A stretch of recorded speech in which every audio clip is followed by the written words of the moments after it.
Now proceed to statements of acknowledgement and apology to the families and to the victims of the Stardust Tragedy. And before calling on the Taoiseach, and on behalf of all of us, I want to acknowledge the presence here today of the families of the 48 victims of the Stardust fire. They're in the public gallery and they're in the Distinguished Visitors Gallery. Today's proceedings mark at its mildest an important milestone in their campaign on behalf of their loved ones. I just want to say, Céad Míle Fáilte Romhaibh go léir is iontu.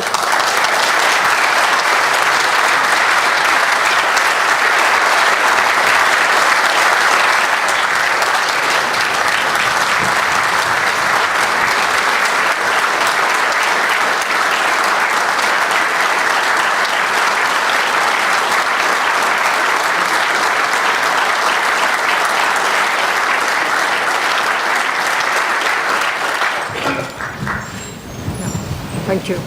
I now call on the Taoiseach. Lascan Corla, I want to join with you and beginning today by welcoming to the House the Stardust families who are gathered here with us in the chamber and in the gallery of Dáil Éireann. I know there have been many, many times when you thought this day would never come, over far too many years. I know that you were forced to endure a living nightmare which began when your loved ones were so cruelly snatched from you in a devastating fire. Their unfinished stories became your story, the defining story of your lives and the lives of your parents and other family members who left this life before ever seeing justice. I am deeply sorry that you were made to fight for so long that they went to their graves never knowing the truth. Today we say formally and without any equivocation, we are sorry. We failed you when you needed us the most. From the very beginning, we should have stood with you, but instead we forced you to stand against us. 48 young people lost their lives in the Stardust disaster. Many more were injured, and even more still had their lives broken and shattered forever. When I met with you in government buildings last Saturday, you reminded me of another time when 4 of your family members waited for days in the cold security hut, protesting your exclusion and hoping for access. I truly hope that the days since last Thursday have marked a turning point, and here today in Dáil Éireann, we finally begin to put things right. To bring you in from the cold and end the neglect of 43 years waiting and fighting for the only thing you ever wanted, the truth. Nothing else, no other agenda, just the truth. I hope this is a moment when the state, which rubbed salt in your terrible wounds, starts to help you heal. You asked me to try to really understand your experience, to really feel your pain, and to immerse myself in your world as you set out in your eloquent pen portraits to the inquest. There I found not only terrible anguish and unimaginable heartbreak, but also love, joy, laughter, personalities, promise, potential, slagging, messing, pride, dignity, talent, innocence, and the deep abyss of loss and loneliness.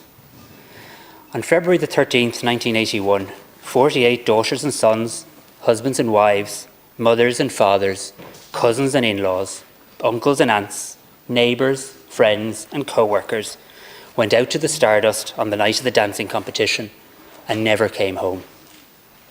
For their families, in the nightmare that was to follow, their loved ones not only lost their lives, they lost their identities.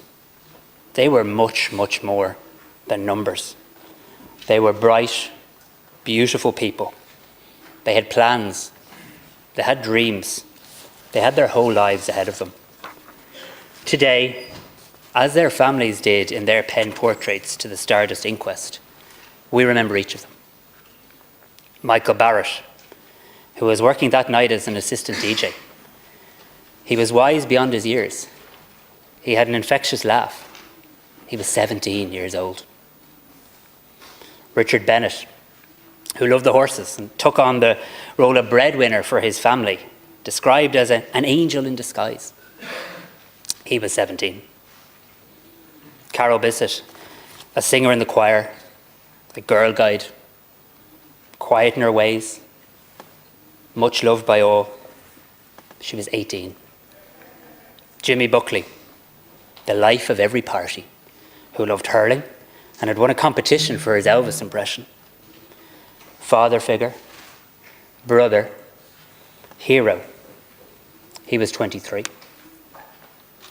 Paula Byrne, always the peacemaker. She loved to draw, was the epitome of kindness. She was 19. Caroline Carey, a talented Irish dancer who took up disco dancing. A Dublin City Council clerical officer who'd recently found out she was going to be a mother. Her family asked me to tell this house today that this baby was the 49th victim of the Stardust tragedy. Caroline was 17. John Colgan, Johnny, always upbeat. He lit up every room and performed the Hucklebuck as his party piece. He was going to be an uncle. He was 21. Jacqueline Croker, a heart of gold who brought music into her family's lives on her red record player and used her wages to dress and treat her brothers and sisters. She was 18. Liam Dunn, training to be a butcher, which he loved, with a passion for music. He was a loving boy with many friends. He was 18. Michael Farrell, his family's bundle of joy. He worked at Cadbury, a dapper young man who always tried to look his best. He was a deep thinker, a diarist. He was 26. Michael French, Horsey, an auto electrician and the rock of his family, a role model who worked hard to share his wages and thought of everyone else before himself. He was 18. David Flood, a rocker at heart who loved the guitar and was known for his Jagger swagger. He never missed a day of work and he had all of life's possibilities ahead of him. He was 18.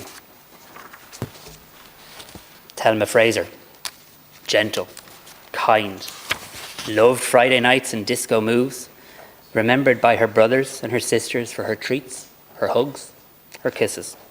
She was 20. Josephine Glenn, quiet, gentle, always smiling and happy, a second mam to her brothers and sisters. She left school to help support her family. She was 16.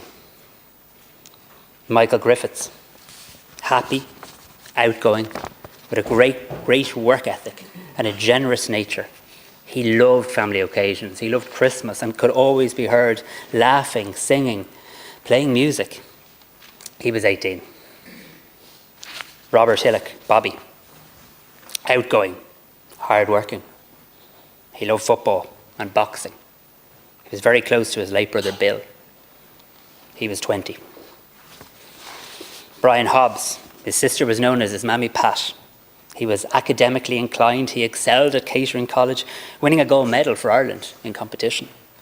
He was ambitious. He was going places. He was 21. Eugene, Hughie Hogan, a skilled carpenter, a sharp dresser with a beautiful voice who could hit the high notes, a loving, caring father. He was 24. Murta Kavanagh, caring, kind, good-natured. He was a heating insulator who looked after his father. He loved the Dubs and Man United. He was 27. Martina Keegan, not just a daughter and a sister, but a best friend and a confidant. She dreamed of being a model. She was studious and hardworking. She was 16. Mary Keegan, beautiful inside and out, shy at heart, but very fun-loving and sociable, a teacher to her younger siblings. She excelled at school and work. She was 19. Robert Kelly, nicknamed Spiky for his hairstyle, he worked on the B&I boats and loved it. He was a lover of music and embroidery. He was 17. Mary Kennedy, warm, caring, lively and fiercely protective, dancing as soon as she could walk. Her personality and her style were as bright as her smile. She was 17. Mary Kenny, popular, kind, funny, passionate about fashion and dancing, a fan of Leeds United. She'd just turned 19. Margaret Kiernan, a friend to all who loved sport and loved socialising, loved to sing Roxanne, and who dreamt of a happy future in a house next door to her best friend Deirdre. She was 18. Sandra Lawless, happy, kind, funny, selfless, a Girl Guide leader, a swimmer who won awards for life-saving. She loved hiking and camping in the Dublin mountains. She was 18. Francis Lawler, an army man with a love of style, he'd great leadership skills and he never liked to leave his beautiful baby Lisa. He was 25. Maureen Lawler, a loving and devoted mother to Lisa. Full of dreams for the future, she shared an interest in fashion with her husband Francis. Was always immaculately dressed. She was 26. Paula Lewis was her mother's right-hand woman and her father's pride and joy. She was a second mother to her siblings and her little sister's roommate. She was 19. Eamon Lockman, a protector of his brothers and sisters who remember the crossbars on his racer, a car enthusiast, a music lover with a deep laugh. He was 18. Donna Mahan, a lovely person who loved her job working in the newsagents, meeting people and being part of the community. She had plans to go to Santa Ponsa for her 18th birthday. She was 17. Helena Mangan, kind, caring, loving, brave, strong. Her daughter Samantha was the centre of her life. She loved to dance. She was 22. George McDermott, a gentle music lover with a cheeky grin. He loved a bop and playing cards with his pals. He was 18. Marcella McDermott, happy, singing and dancing with the most gentle and kind nature, especially with children. She was 16. William McDermott, Willie, a gentle giant with a beautiful smile, soft-voiced, witty, caring, kind. He loved the weekend, the Dubliners, and being on Hill 16. He was 22. Julie MacDonald, caring, helpful, thoughtful, a hard worker and provider. She loved football. She coached a local team. She was mad for Elvis. She was 20. Teresa MacDonald, the focal point of her family. She was brave. She stood up for what she believed in and she loved all animals. She was 16. Gerard McGrath, independent and full of energy, talented with his hands, a dapper music lover. He had a passion for the natural world and a love of birds. He was 21. Caroline McHugh, an avid reader, Irish dancer, swimmer, a member of the local CB radio club who did well in school and work. She was 17. James Miller, a sailor who travelled the world, so happy to be engaged, to be married and ready to settle down and raise his family. He was 20. Susan Morgan, a tomboy who loved football and walks in Dublin. She was bubbly, she was funny, she was full of life. She was 19. David Morton, football mad and named Chesty for preferring to receive the ball there than have it mess up his hair. He was mischievous, he was charismatic, he was independent, and he had big dreams for the future. He was 19. Kathleen Muldoon, good-natured, thoughtful. She wanted to be a nurse and cared for all those around her. She was 19. George O'Connor, a gentle homebody with a creative spirit. He loved science fiction. He was attending his very first dance. He was 17. Brendan O'Mara, talented Irish dancer and sportsman. He'd help anyone out in any way he could and never had a hair out of place. He was 23. John Stout, sensitive, gentle, also an Elvis fan. He likes snooker. He planned to become a painter and decorator to contribute to the family household that he loved. He was 18. Margaret Thornton, a lover of fashion, music, skilled in dressmaking and tailoring. She loved the pictures, concerts, and especially discos. She was 19. Paul Wade, a people person, good at chatting. He made friends easily, someone you simply couldn't stay mad at. He was 17. Today, that's Cian Corla, we think as well of the hundreds of people who were injured and who were scarred forever, physically and mentally, scarred by fire and scarred by survival. We think of the people working in the Stardust, the waiters, the waitresses, the doormen, the DJs. We think of the frontline workers who fought to save lives on the night, the fire crews, the ambulance and hospital staff, the Gardaí, the army, the taxi drivers. And I want to acknowledge those who came forward many years later and told their stories at the inquest. I want to acknowledge the Dublin communities who were good neighbours to the Stardust families and communities right across Ireland who supported them for 43 years. 43 years since the momentous, devastating loss that was experienced in those early hours of Valentine's Day, 1981. Families who had last seen their loved ones getting dressed up in their best, freshly pressed outfits, getting ready to meet friends, going out for a dance, suddenly hearing of a fire in the Stardust, or the sound of sirens, or the knock on the door.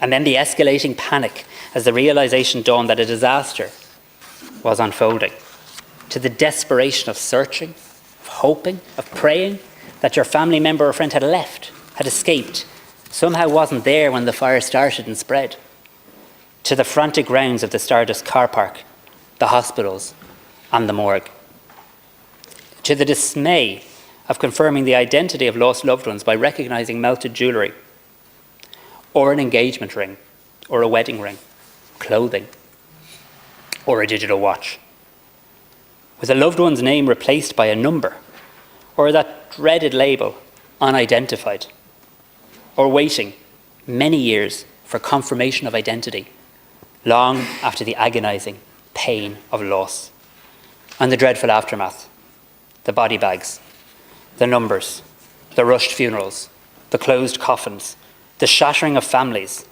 every subsequent event marred and scarred, tainted and tarnished. Their surviving children, whose rearing years were done through a sea of tears. Mothers afraid to hug, afraid to love, in fear of losing another child. Broken hearts, broken lives, broken marriages. Being accused of telling lies, the smear of arson attached to their loved ones, having their grief and their sadness misconstrued as madness, a sense of threat and suppression when they simply started looking for answers. Stigma heaped upon sorrow bred shame and silence, the intergenerational and communal ripple effect of so much agony and the lack of closure. The families gathered here today and their loved ones who perished, the family members who are no longer with us, and all those who suffered horrific injuries were the victims of a mass tragedy. In such shattering circumstances, the most basic expectation must surely be that the state comes to the aid of its citizens and supports them in the terrible aftermath. Instead, it is to our great and eternal shame that far from the warm embrace of a caring state, the Stardust families experienced a cold shoulder, a deaf ear, and 2 generations of struggle for truth and justice. Instead, it is to our great shame that state processes heaped misery upon tragedy for the Stardust families. I am so deeply sorry that your first bid for justice ended with suspicion being cast on those who had died or survived on that catastrophic night, with your pain and your grief compounded by stigma and rejection Families were forced to fight for decades to obtain the vindication that you won last Thursday, when the inquest returned a verdict of unlawful killing in the case of your 48 family members. For all of this, as Taoiseach, on behalf of this state, I apologise unreservedly to all the families of the Stardust victims and all the survivors for the hurt that was done to them and for the profoundly painful years of struggle for the truth. I apologise to the families that those present on the night of the fire were wrongly criminalised through the allegation of arson, which was an attack on their reputations. I say today clearly in Dáil Éireann, every person there was innocent. I say today the truth is now known, and I say today not only were they innocent, they were unlawfully killed. The government accepts the findings of the coroner's court. The government accepts the recommendations of the jury. This was formally noted at our cabinet meeting this morning, and the Minister for Justice and other relevant ministers have been asked to report back on the implementation of its recommendations. I've asked my own department to prepare proposals to appropriately commemorate the disaster as requested by the families, and I look forward to engaging with and agreeing a way forward with the families on this. Last Saturday, when I met with you here in government buildings, I listened to the pain, the grief, and the righteous anger. It is beyond comprehension how, in the midst of horrific suffering, you found the endurance and the fortitude to form the Stardust Victims Committee and start your long, long fight. But that moment has led to this one. This moment where we say, your loved ones are no longer lost in the smoke and the dark and the fire, but are brought back into the light, where we fulfil the promise of the proclamation of our republic and say without question, they are our cherished children. I want to pay tribute to 3 of the women who sat in that cold hush outside government buildings 15 years ago who are here with us today. Gertrude Barrett, Antoinette Keegan and Bridget McDermott. Their incredible spirit in refusing to be kept out in the cold helped lead us to this moment today.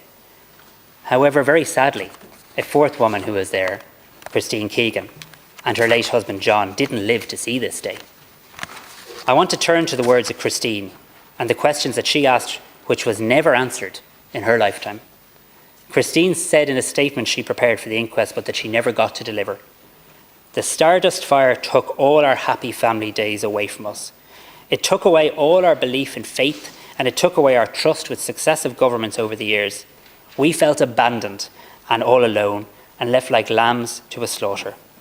Everything brushed under the carpet to keep the truth hidden. I would like to ask a question to the government, the establishment and its agencies. What did we families of the deceased victims of the Stardust fire ever do on the government to deserve this ill treatment and constant systemic abuse that we have sustained for the past 38 years? Today I want to answer that question. You did nothing wrong. The institutions of this state failed you. The institutions of this state let you down. These brave families should never have had to walk alone. We should have been by your side. We should have walked with you. We did not. And for that, we are truly sorry. We should have offered counselling. We should have provided answers. We should have ensured that the truth came out. As Christy Moore recognised in his powerful song about the tragedy, the victims waited in vain, except it wasn't for 4 years. It was for 43. Today, we honour the 48 children who never came home. Today, we apologise to the families, to the survivors, to those who were denied the truth for too long. I want to thank the inquest jury for delivering a just verdict last Thursday. I want to thank the senior coroner, Dr. Myra Cullinan, for her sensitive and meticulous conduct of the inquest. The terrible reality is that we will never know for certain how many lives were ended by this tragedy. Beyond the 48 whose names we know, there were countless others whose lives were turned to ash on that terrible, terrible night. Their hopes and their dreams were destroyed twice over. First by the fire, and then by successive failures of this state to do what was right. And for that, I am truly sorry.